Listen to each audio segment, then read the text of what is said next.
一只头部受伤的流浪猫，30天竟偷了100块鸡胸肉，然而他自己却一口没吃。只见猫咪快速穿梭在街道上，不久后便消失在了人们的视线中。这位保安大叔说，小区里最近出现一只偷鸡胸肉的橘猫，不仅身法矫健，行动速度快，并且作案手法也十分娴熟，一看就是个惯犯。附近的居民也表示，经常会看到猫咪叼着一块比脸还大的鸡胸肉，每天都来回穿梭在小区里，但谁都不知道它是从哪里偷来的肉。为了查明事情真相，记者小哥决定跟随猫咪一探究竟。很快，大家便在街道上发现了猫咪的身影。看见有人跟踪它，显得格外谨慎。只见它快速跳上花坛，接着来到了一户居民楼的院子里。此时，一位大姐打开了窗子，随后递出一块鸡胸肉。猫咪马上跑过去将肉叼起，然后转身离开。它高兴地跳下花坛，叼着肉在路上加速奔跑着，似乎急着赶往另一个目的地。可这位大姐和猫咪是什么关系呢？带着强烈的好奇，记者找到了投喂猫咪的户主。大姐告诉我们，猫咪每天都会来讨要食物。起初见它可怜，好心的大姐就投喂一些猫粮给它。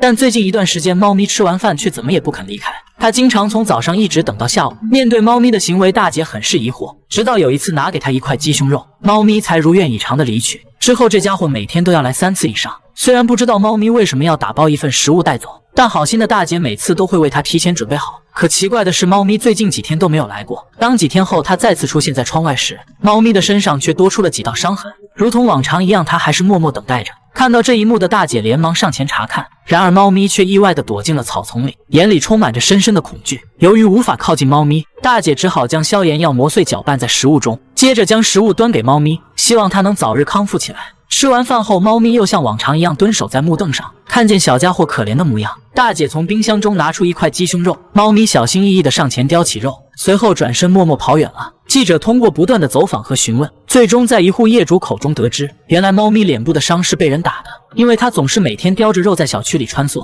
很多人都认为肉是它偷来的，所以便引起了一些人的不满。就连保安大叔也觉得它是一只偷东西的猫，此时想给坏蛋500拳的扣888。可猫咪叼着鸡胸肉究竟要干嘛呢？在一段时间的跟踪和观察后，小哥发现它穿过一片树林，来到了一所公寓的院子里。画面中隐约可见几只小猫。此时记者顿时明白了一切，原来猫妈妈嘴里叼着的鸡胸肉是留给孩子们的，可它自己却从未吃过一口。4只小猫被猫妈妈养育的白白胖胖，即便是身上有伤，它也要为孩子们带回食物。或许这便是母爱的伟大。经过摄影小哥几天的观察，大家发现猫妈妈白天独自出去寻找食物，她从大姐那里讨来鸡胸肉，便马不停蹄地赶回公寓的阳台。确认4周安全之后，猫妈妈便向孩子们发出信号。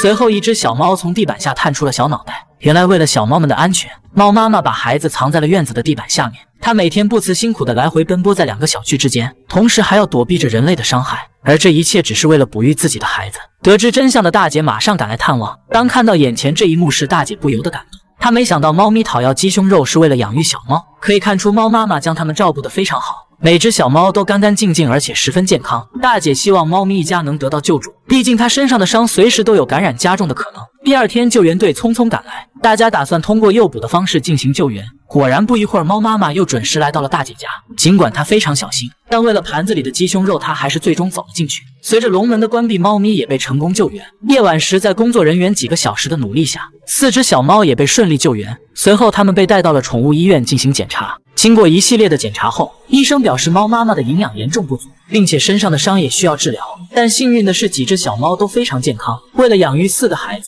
猫妈妈已经尽了自己最大的努力了，宁愿自己辛苦委屈，也要为孩子们创造最好的条件。这或许是每一位母亲内心最深沉的爱。母爱伟大，祝愿天下所有母亲都能平安快乐。我是小奶狗，我们下期再见。这只白鲸对着小姐姐疯狂吐着口水，一口不够，紧接着又补了一口。没想到白鲸居然也会吃人类的土。吐完口水的白鲸对着小姐姐发出警告，请对方远离自己心仪的男神。这可把小姐姐气坏了，自己竟然要和一只白鲸争风吃醋。见此情形的小哥连忙上前安抚白鲸的情绪，并告诉她小姐姐已经是自己的正牌女友了，吃醋也改变不了现实。原来喜欢饲养员的白鲸叫小五，从小便被小哥一直照顾着。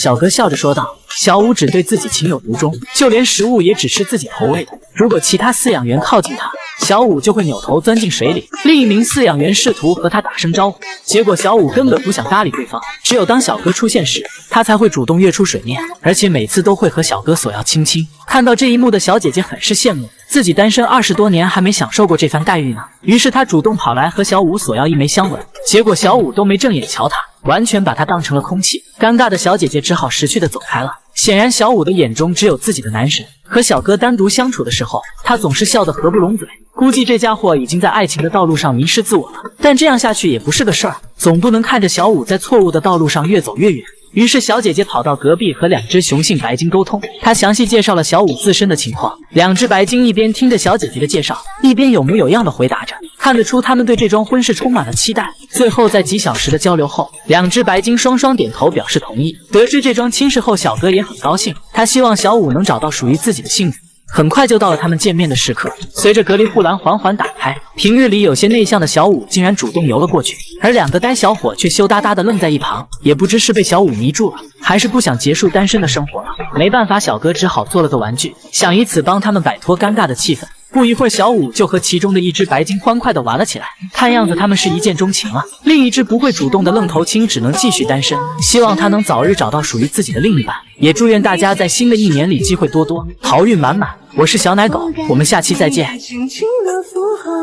它是全球第一只会开车的狗子，2周通过科目2， 8周掌握开车技能，120天成功拿到驾照，挂档、起步、直行、转弯，所有动作一气呵成。这是10年前他在场地训练的视频。当主人为他系好安全带后，狗子抬手按下了启动键，接着挂下自动挡，然后一只手按住油门，另一只手则扶稳方向盘。座椅上的狗子表情淡定，在一套行云流水的操作下，车子在道路上缓缓向前行驶。由于狗子才上岗培训了2周，所以开起车来十分谨慎。他还时不时观察一下后视镜，以确保自己的路线没有偏离。他一手按着油门，一手控制住方向盘，不得不佩服狗子开车的技术和智商。很快车子就行驶到了转弯处，只见狗子不慌不忙地向左打，一边看着路面，一边在教练的指导下控制着方向盘。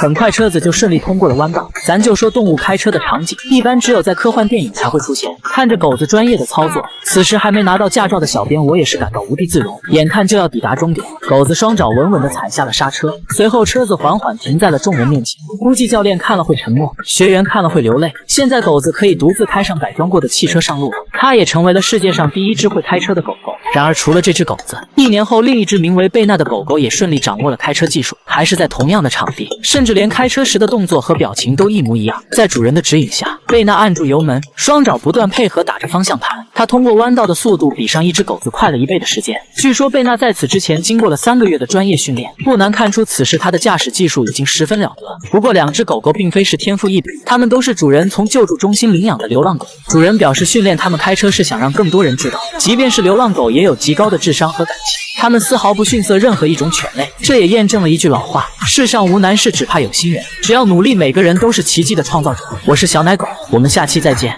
这家炸鸡店的老板是一只母鸡，当有客人进店时，他就会点头表示热烈的欢迎。母鸡名叫太美，她每天要接待上千名顾客，虽说总有不知情的客人被吓一跳，但丝毫不影响店内生意的火爆。毕竟这家餐厅的炸鸡的确好吃，每次看到炸好的鸡腿时，就连太美都会两眼放光，并且她最喜欢的食物就是鸡米花，一次最少干上2大碗。只要客人叫一声太美，她马上就会义无反顾地朝你飞奔而来。面对客人们吃炸鸡喝皮皮的场面，太美却显得异常淡定。比起当年在油锅里洗澡的经历，这些都是小儿科。据说太美在这家餐厅已经就职了2年半，除了日常的迎宾，她还会监督服务员的工作，确保客户吃到最正宗的炸鸡。但客户说看见太美就会受到良心的谴责，这让他很是生气。可为什么太美没有变成炸鸡呢？原来2年前她还是一只流浪鸡，或许是被店里炸鸡的香味所吸引，于是她莫名其妙地走进了店里。出于同情好心的老板便将她收留下来，并为她取名太美。通过2年半的辛苦打拼，太美已经成为这家餐厅的活字招牌，越来越多的人慕名而来。果然最危险的地点就是最安全的地方。隔壁烤鸡店的老板对此也十分羡慕，并表示自己也要养一只母鸡，但老板却说并不是所有的母鸡都是太美，2年半只是一个基础而已。作为海洋中智力卓越的虎鲸，却因贪吃被搁浅在了岸边。当潮水退去时，它没有选择离开。被困礁石上的虎鲸此刻已经奄奄一息，嘴里不断发出着虚弱的叫声。因为长时间的暴晒和缺水，让它几乎徘徊在生死的边缘。好在一群游客及时发现了它，看见被困的虎鲸后，大家迅速组成了一支救援队，通过不断传递海水的方式来为虎鲸补充水分。随着一桶桶的海水浇灌在它身上，虚弱的虎鲸再次燃起了重生的希望。半小时后，虎鲸的状态逐渐活跃起来，嘴里还时不时发出欢快的叫声。尽管人们众志成城地为虎鲸补充水分，但仍无法满足它对于海水的巨大需求。于是人们从船上找来一台抽水机，伴随连续不断的海水喷灌在虎鲸身上，它缺水的症状也开始得以缓解。虎鲸安静地趴在礁石上，享受着海水的滋润。随着气温的逐渐升高，游客们纷纷脱下衣服盖在虎鲸身上，这样可以防止它被阳光晒伤，同时也可以让虎鲸的身体保持湿润的状态。由于虎鲸的体型庞大，单靠人力无法将它送回大海，因此只能等到海水涨潮时，让虎鲸自己游回大海。几小时后，海水开始慢慢回涨，此时虎鲸的半个身体已经被海水浸没。随着水位的不断升高，它也离自由越来越近，但因为长时间的脱水，它并没有快速游走。在经过半小时的调整后，虎鲸发出了阵阵惊叫，似乎在对人们表达着由衷的感谢。不久后，它终于朝着大海的方向游去。看到它回归大海的那一刻，大家都非常高兴，这一幕显得格外温馨和美好。关爱动物是我们每个人共同的责任。我是小奶狗，我们下期再见。这是发生在动物界暖心的一幕，一只红毛猩猩正在给小老虎喂奶，它紧紧将虎宝宝搂在怀里，似乎将它们当成了自己的孩子。原来这只母猩猩贝娜是4只虎宝宝的养母，几只小老虎出生不久便失去了母亲，自此贝娜就担负了虎妈的责任。她对几个孩子视如己出，不管虎崽们多么调皮，身为母亲的她却始终温柔相待，孩子们对她也十分依赖，总是喜欢时刻围绕在贝娜的身边。据饲养员说，小老虎都是喝着她的母乳长大的，可随着虎宝宝们慢慢健壮起来，现在贝娜的奶水根本无法哺育4个孩子，于是饲养员就将冲泡好的奶粉交给贝娜，再由她喂给小老虎们。细心的贝娜每次都会自己先试试奶水的温度，然后才放心的将奶嘴送到虎崽们口中。她一只手护住小老虎的背部，另一只手将奶瓶稳稳地拿在手里，这专业又娴熟的动作堪称一位模范的母亲。白天多数的时间里，贝娜会陪孩子们一起欢快地玩耍，她还会学着人类的样子将小老虎高高举过头顶。虽然不同的物种之间无法用语言交流，但却丝毫不影响他们之间和谐的相处。原来贝娜因为身体原因，已经年过20的她却没有属于自己的孩子。工作人员见贝娜整天郁郁寡欢，于是便尝试将一只小老虎放到她的面前。饲养员说，第一次见到虎崽的贝娜就将它抱在了怀里，没想到在他们之间会上演绎一段跨越种族的母爱。随着越来越多失去母亲的小虎崽被她收养，贝娜的压力也变得越来越大。她会观察孩子们的一举一动，当看见小老虎做出翻越围栏的危险动作时，贝娜会在第一时间上前阻止。虽然每天被4个小家伙折腾得精疲力竭，但她的脸上却洋溢着满满的幸福。很多人都说这只红毛猩猩是母爱泛滥，但我想它应该真的很渴望做一名母亲吧。相信在猩猩母亲无微不至的照顾下，几只小老虎很快就能独立起来。母爱伟大，愿天下所有母亲都能平安健康。我是小奶狗，我们下期再见。眼前这只正在开车的红毛猩猩，已经是一个拥有10年驾驶经验的老司机。作为动物界智商仅次于人类的红毛猩猩，他拿到驾照仅用了6个月的时间。从动物园退休之后，红毛猩猩杰克摇身一变成了正式的员工。他每天的主要工作是驾驶车辆巡视园内治安，偶尔也会在园区内拉拉乘客。可千万别小瞧这只猩猩，年仅20岁的他便已经开上豪车。据说杰克名下的资产已经远超8位数。凭借帅气的外表和超能力，杰克在18岁那年结识了一位6岁的母猩猩露丝，并且在次年举办了盛大的婚礼。在结束了长达6个月的蜜月之旅后，杰克今天一早就踏上了工作岗位。因为距离上班地点比较远，所以他每次都要开上半小时的路程。对于驾驶技术这块自然是不用多说，单手握盘是基础操作，但凡瞧上一眼路面都是对技术的不尊重。不过大家千万不要模仿，毕竟这是一只成了精的红毛猩猩。穿越这片沙滩后，杰克开始调整驾驶方向来到路面，接下来只需要再开上半小时的路程就可以抵达动物园了。杰克一边欣赏着沿途的风景，一边单手摆着方向盘。不管是对于路线和驾驶技术，他早已经熟烂于心。这开车的动作没个10年8年的经验还真学不上来。据说杰克花了高价请了3名教练，经过3对1的细心指导，才将精髓学到。这种平坦又光滑的路面对于他来说完全是小儿科。他娴熟的驾驶技术不但在猩猩界家喻户晓，更是动物园内唯一开上车的动物。转眼的时间，杰克已经来到了园区内。此时他放缓了车速，开始仔细观察4周的情况。虽然工作比较轻松，但杰克对于工作的态度还是十分认真的。话说早在几年前，他还是这里面曾经的一员。原来这是迪拜一位富豪的私人动物园，里面生活着各种各样的动物。一次偶然的机会，主人发现这只红毛猩猩似乎能和自己交流，于是好奇的主人花了2年时间对其进行了专业训练。没曾想杰克摇身一变成为了园区的管理员之一，从此杰克便拥有了开挂的人生。现在园内的大小动物都得尊称为一声星爷，而杰克似乎也找到了自己新生的价值。当然并不是所有的动物都很服气，比如每次经过猛兽区时，这只白虎总是追着杰克骂骂咧咧。笼内的丛林之王怎么也想不明白，凭啥让只猩猩管理自己呢？面对众多的人云亦云，杰克早已看淡，毕竟自己和他们已经是两个世界的动物了。就在杰克开车巡视时，此时另一边的老婆露丝正在带着爱犬在公园兜风，这开车技术一看就是师出同门。由于露丝婚后过上了衣食无忧的生活，每天除了吃饭就是打扮，各种豪车名牌各种买，就连身上的衣服也是天天换。今天她选择了一件碎花时尚限量版上衣，当然对于这些露丝想的也很开，毕竟女星就要对自己下手狠一点。但结婚之后的露丝体重明显飙升，现在就连衣服也要私人定制了。俗话说爱美之心心皆有之，作为一名加入豪门的母猩猩也不例外。调整好摄像头之后，露丝会发一些自拍和视频到动物圈里，心想着万一哪天火了，自己就可以不看老杰克眼色。虽说在动物圈火起来的几率有些渺茫，但万万没想到他很快在人类的世界火了起来。毕竟谁能拒绝一只会开车的猩猩呢？看完这个视频，还没拿到驾照的小编也是有点懵。话说现在动物已经进化到这个程度了吗？对此你怎么看？这位50岁大妈有个令人羡慕的职业，她每天的工作就是从熊猫妈妈手里把幼崽偷走。千万别小瞧这份看似简单的工作，因为情况下大熊猫只会养育一只幼崽，而选择将其他幼崽抛弃。但熊猫妈妈这次意外产下了双胞胎，为了让2只幼崽都能喝上母乳，聪明猫妈妈误以为自己养育的是同一个孩子。饲养员先是准备好一小盆蜂蜜水，然后露出蜜中，完全忘了自己怀中还有个孩子。紧接着工作人员将小家伙放进了保温箱，然后将另一只幼崽抱了出来。通过每天10几次的反复交换，保证了2只幼崽都能得当将孩子叼了起来。失而复得的他别提有多开心了。但熊猫妈妈并不知道此时的幼崽已经被替换，能成功做到这点，工作人员不仅要有足够的耐心，更需要取得熊猫妈妈的充分信任，所以并不是所有人都能完成这项工作。最后时隔2年，这头狮子终于和朝思夜想的主人重逢。或许他怎么也想不到自己还能有见到主人的一天，而主人也万万没想到被自己救助的雄狮摇身一变却成了马戏团的猩猩。台上的驯兽师在璀璨的灯光下来回穿梭在舞台中央，昔日的百兽之王此时如同乖巧的猫咪一般，纷纷蹲在指定的位置上。驯兽师灵活地挥舞着手中的鞭子，细小的绳子仿佛蕴含着巨大的魔法，每一次舞动都释放出让野兽们臣服的力量。几头狮子队列整齐地从老虎背上跳过，如同几只训练有素的犬类，伴随着男人出色的指挥，他们摆出一副讨好人们的姿态。此时台下迎来一阵轰鸣般的掌声，但这只是这场演出的开端，动物们需要配合他完成各种精彩的动作。估计雄狮做梦都没想到会和老虎同台竞技，2只老虎脚踏雄狮，彰显了王者的风范，而这一切仅是为了满足观众的口味。在驯兽师神奇的魔法下，一只只猛兽纷纷抬起了前肢，他们坐立的样子引得无数观众哈哈大笑，人们不由自主地拍手叫好。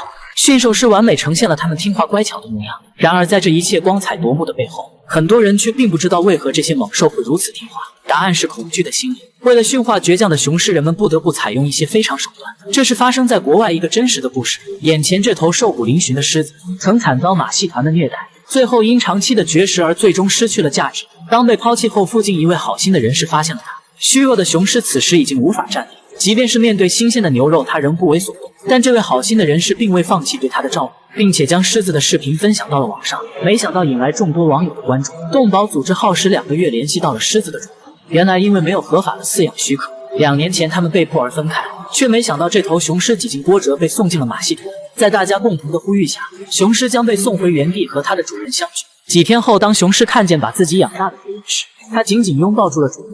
这一刻，久违的幸福感再次袭来，似乎它有着太多的心酸要和主人诉说。万物皆有灵性，愿每条生命都能被尊重和关爱。我是小奶狗，我们下期再见。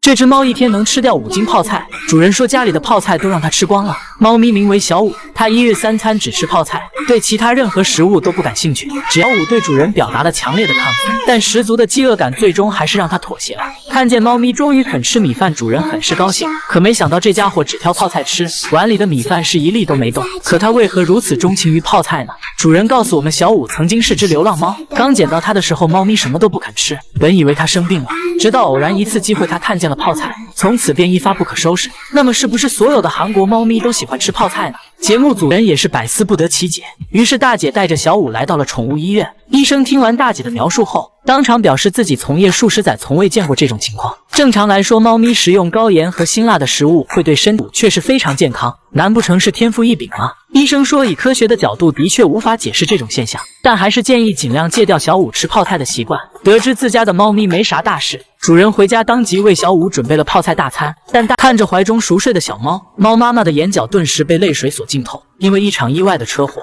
她早产生下的小猫全部夭折。猫妈妈伤心欲绝地守护在孩子身边。当人们发现她时，母猫已经在此蹲守了整整10多个小时。那夜的雨下得很大，收到消息的救援队匆匆奔赴现场。对于人们的突然造访，猫妈妈显得异常平静。漆黑的夜色中隐约可见她蜷缩的身体，她黯然神伤的眼中写满了绝望和无助。小哥想通过食物吸引她走出车底，可面对近在咫尺的肉罐头，她甚至都不曾多看一眼。即便车子启动，发出刺耳的鸣笛，仍旧无法将她从悲伤中唤醒。是什么原因让她始终不愿离开呢？当救援队看到车旁未成型的小猫时，大家顿时明白了一切。原来生产后的猫妈妈早已身心俱疲，此时她唯一能做的就是守护在自己的孩子身边。很难想象她此刻正在经历着怎样的绝望。当救援人员打算挪动小猫的身体时，猫妈妈突然发出虚弱的叫声，每一声中都饱含着深沉的母爱。就在大家将地上的小猫收起后，猫妈妈突然挪动了身体，她拖着受伤的后腿艰难向前行走，不断四处寻找着自己的孩子。眼前的一幕着实令人心酸。此时天空的雨越下越大，因为不确定猫妈妈腹中是否还怀有其他幼崽，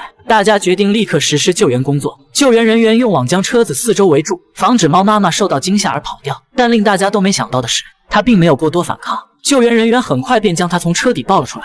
或许此时他还完全沉浸在失去孩子的悲伤中，那无助的眼神恰如整夜一直下不停的雨。将猫咪抱上车后，大家迅速地赶往宠物医院。短短半小时的路程，却无时无刻不在牵动着众人的心。抵达医院后，兽医开始为猫咪做详细的检查。经过观察，发现猫妈妈腹中并没有未产下的小猫，但她的后腿已经严重骨折。医生分析是因为突如其来的车祸导致了猫妈妈的早产。整个检查的过程，她都表现得异常平静，仿佛一直都在思索着什么。随后，医生开始为猫妈妈进行治疗。1小时后，手术顺利完成。但接下来的问题让医生也感到束手无策。自从猫妈妈失去孩子后，她始终不肯吃任何东西。难道她也要随着孩子们而去吗？乖巧的猫咪好像什么都懂一样。医生为她洗澡时，她不吵也不闹。这一刻，我仿佛在她的眼中感受到了刻骨铭心的痛，那是一种绝望中的落寞。为了让猫妈妈能走出悲伤的阴影，大家为她准备了一份特别的礼物。这是一只刚失去母亲的小猫，因为出生不久，它的眼睛还没有睁开。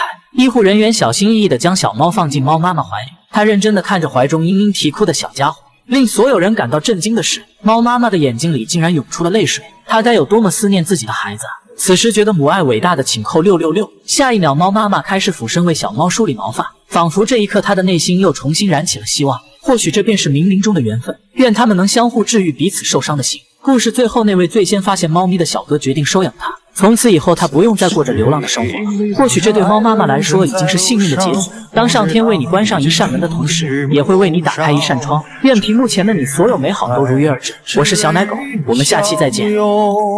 大家猜猜这只长得像老鼠的动物是什么？你肯定想不到，它就是刚出生的熊猫宝宝。成年能长成200多斤的熊猫，小时候却只有巴掌大小。不久前，熊猫妈妈老来得子，一次性产下2枚双胞胎幼崽，但她却只照顾其中的一只宝宝，对另一只幼崽则是不管不问。这只幼崽刚出生便遭到了母亲的遗弃，饲养员也曾多次将它放在熊猫妈妈面前，可不管小家伙如何嘤嘤啼哭，憨憨的熊猫妈妈不但无动于衷，反而躲在墙角里一脸的茫然，面对地上呼唤妈妈的幼崽。心大的熊猫妈妈完全视而不见，仿佛那不是自己的孩子一样。见此情形的饲养员也很无奈，没办法，只好承担起照顾它的责任。可为什么熊猫妈妈会抛弃自己的孩子呢？原来通常情况下，大熊猫只有养育一只幼崽的能力，所以它会选择相对强壮的宝宝照顾，而将其他的幼崽抛弃。或许这就是自然中残酷的生存法则，也是大熊猫数量稀少的原因。不幸的熊猫宝宝虽然没有了母爱，但它却得到了饲养员们的精心照顾。小家伙也是能吃能睡，不到3个月的时间，体重就长到了10多斤，甚至比熊猫妈妈养育的幼崽还要重。话说这个待遇应该也只有熊猫才有了吧？最后希望熊猫宝宝能早日独立健康长大。我是小奶狗，我们下期再见。这只刚出生仅2天的幼鸟迎来了它生命的第一跳，它努力调整好姿态，尽量让每一次撞击都与肚皮相应，从而提升活下来的概率。这是所有藤壶鹅出生3天必须要经历的挑战，也是它们一生中无法逃避的宿命。为了顺利孵化幼鸟，藤壶鹅会将巢穴建在高耸的悬崖之巅，数百米的高度有效地抵御了天敌的入侵。但唯有这种看似极端的做法，才能保证孩子们不被掠食者所吃掉。当幼鸟出生的那一刻，也就注定了他们要为这种安全付出巨大的代价。幼鸟待在温暖的巢穴里或许会很安全，但100米高的悬崖峭壁上却没有任何食物提供给他们。36小时后，他们将面临死亡。如果想顺利吃到食物，3只幼鸟必须跳下陡峭的悬崖，迎接自己生命中最为关键的一次挑战。在思索片刻后，鹅爸爸最终做了决定。他艰难地走到了悬崖边，然后奋力挥舞起翅膀，尽量为孩子们做出最完美的示范。剩下的路只能靠孩子们自己了。接下来，鹅妈妈也必须要马上离开。小幼鹅慌张地追了上去，似乎他们还没有做好离别的准备。在和孩子们做好最后的叮嘱后，他来到悬崖边纵身一跃，最终鹅妈妈安全着陆。他在岩石上焦急地等待着孩子们。3只幼鹅中的老大迈出了第一步，他看了眼100米高的悬崖，尽管十分害怕，可他还是选择鼓足勇气纵身一跃。小幼鹅在急速下坠中不断调整着姿态，努力使身体保持平衡。他用力舒展双翅，在高空中伴随着微风滑翔。随着一声巨响，小幼鹅重重地砸在了岩石上。很幸运，它还活着。顽强的小幼鹅起身开始寻找父母，但此时巨大的危险已经悄然而至。一只守候多时的乌鸦早已经盯上了它。乌鸦看准时机，盘旋在幼鹅的上空，准备随时发起一场进攻。而爸爸在千钧一发之际赶来，将孩子护在身下。此时乌鸦突然着落，他一步一步迈向这对父子。勇敢的鹅爸爸站了出来，他主动对乌鸦发起了进攻，试图将它赶跑。聪明的乌鸦选择避其锋芒，周旋一圈后，乌鸦巧妙运用了一招调虎离山，小幼鹅最终还是被叼走了。刚刚被幸运眷顾的它却没能逃过这一劫。悬崖上的小幼鹅目睹了这一切的发生，但它还是选择毫不犹豫纵身跃下。这只幼鹅没有掌握好起跳的力量，下坠没多久便撞击在了岩石上，一下、2下、3下、4下、5下，很不幸它没能活下来。看着哥哥们留下的羽毛，最后一只小幼鹅内心充满了坚定。这是一次近乎完美的飞跃，在急速坠落的高空，它奋力地挥舞着那双娇小的翅膀，努力让自己的身体保持平衡。